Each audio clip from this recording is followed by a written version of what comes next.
Free speech advocates believe many college campuses today are chilling First Amendment rights with policies that limit freedom of expression.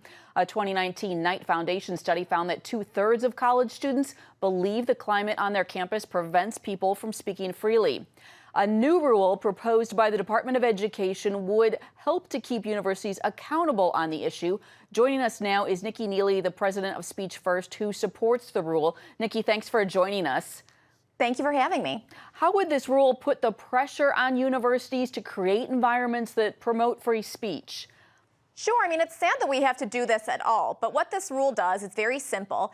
It encourages universities that apply for federal grant funding to public universities must uphold the First Amendment, which is actually their obligation under the law as is.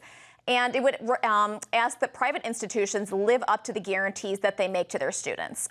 Private universities aren't bound by the First Amendment. They are private actors. They're allowed to set their own rules. I went to grad school at Pepperdine, which is a Christian university, and makes no bones about that.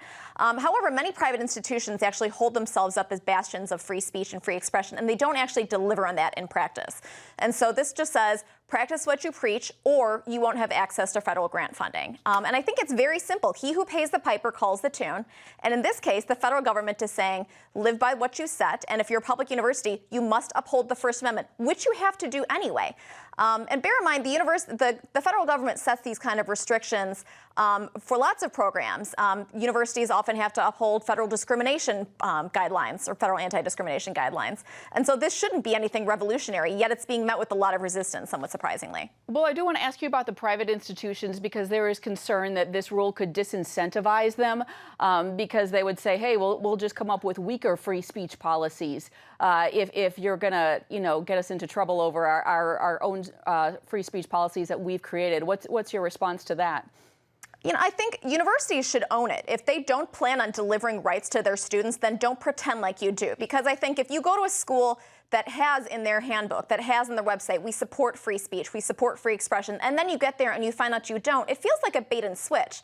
And think about the cost of college today, $50,000, $60,000, $70,000 a year to get to school and find out, even though the website claims that you have free speech and free association, you don't. I think that's deceptive, and I don't think universities should be allowed to get away with that. Do you expect the Department of Education will go forward with this rule, Nikki? I think they will. They had it open for a comment period. And what's nice about this is this administration, unlike previous administrations, they opened it up through a proper rule and comment period. So there were lots of organizations, Speech First included, that submitted comments and feedback on how to maybe tailor the rule a little bit more going forward. One of our suggestions was, as the rule is currently written, it only allows the department to intervene if the final judgment has been made in a case that's been brought against a school.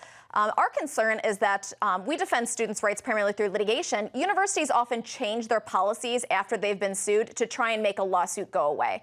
So we would actually like the department to be able to use a little bit more discretion to determine if a policy has been changed disingenuously to make the lawsuits go away, because unfortunately then you put students in the position of playing whack-a-mole.